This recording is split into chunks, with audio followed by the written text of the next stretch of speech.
photo by Beverly Pack CC by 2.0. President Trump's stance on conflict in the Middle East is a mixture of bellicose threats and demonization of opponents combined with rather more cautious and carefully calculated action or inaction on the ground.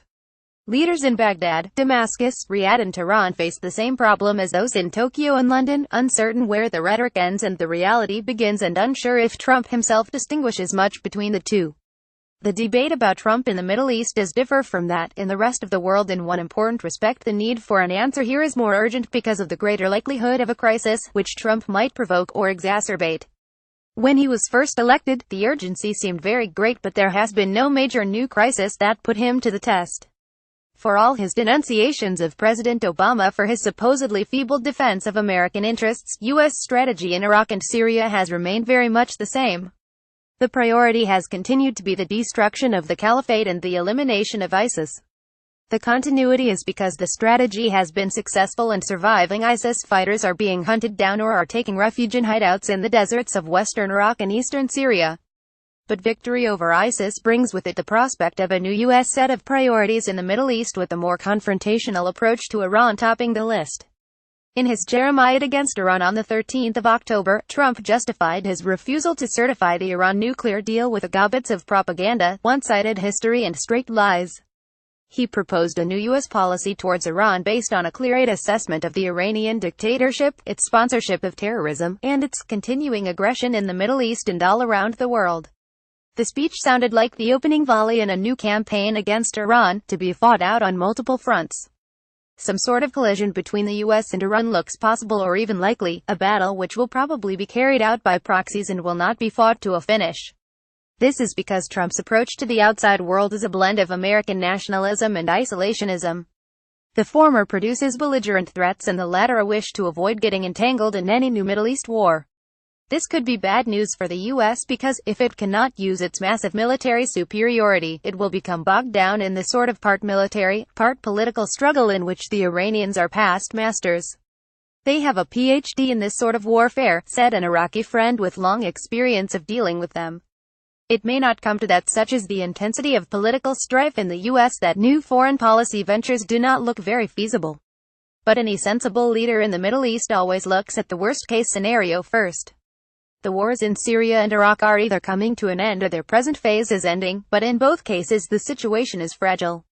People in Baghdad are wary of good news after 40 years of wars and emergencies and would not be too surprised if things turned sour again.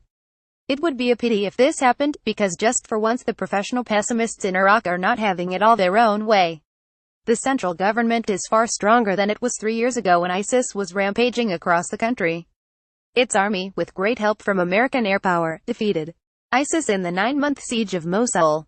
The Prime Minister Haider al-Abadi faced down the Kurdish leadership and won an almost bloodless success, regaining Kirkuk. It is doubtful if either the U.S. or Iran would come out the winner in any new confrontation, but Iraqis would certainly come out the losers. The best policy for the U.S. in Iraq, Syria and elsewhere is to do nothing very new. But this may be difficult for Trump. It is not just him who has wrong-headed ideas about the Middle East. There has recently been a stronger than usual surge of apocalyptic commentary about how Iran is winning victory after victory over the U.S. in the region. Washington think tankers, retired generals and journalists warn of Iran opening up a land corridor to the Mediterranean, as if the Iranians travel only by chariot and could spread their influence by no other means. It could be that Trump's menaces really are serious, in which case the Iranians are understandably going to react. But even if they are largely rhetorical, they might trigger an Iranian overreaction. The Iranians are under the impression that others want to topple their regime, an Iraqi politician told me. The Iranians are very smart. They do not send their armies abroad. Once you do that, you are lost. They fight by proxy on many fronts outside their borders, but this destabilizes everybody else. Once again, Iraq would find itself in the front line. Curiously, Iran owes much of its expanded influence not to its own machinations but to the U.S. itself. It has been the collateral beneficiary of U.S.-led regime change in two of its neighbors, Afghanistan in 2001 and Iraq in 2003, both which had been viscerally anti-Iranian. The sheer ignorance of Trump and his administration about the Middle East is dangerous. It is usual, particularly in liberal circles, to see people in the Middle East as passive victims of foreign intervention. This is largely true, but it masks the fact that at any one time, there are several governments and opposition movements trying to lure the U.S. into a war with its enemies by demonizing them as a threat to the world. The Iraqi opposition spent a long time in the 1990s trying to manipulate the U.S. into going to war to overthrow Saddam Hussein and, thanks to 911, got its wish in 2003. The Syrian opposition, backed by Saudi Arabia, Qatar and Turkey, were hoping to do the same thing in Syria in 2001-113 and were much frustrated that Obama did not play along. Trump may speak of confronting Iran, but there is no sign that he has a coherent plan to do so. Much of what is happening in the region is beyond his control and U.S. influence is going down, but for reasons that have nothing to do with him. The U.S. has never quite recovered from its failure to achieve its ends in Iraq after the invasion. The return of Russia to the region as a great power has also limited U.S. influence. The U.S. public does not want another war in the Middle East. Obama accepted these limitations and Trump will probably have to do the same. But his sheer unpredictability already makes the region feel a more dangerous place, even when he is doing nothing.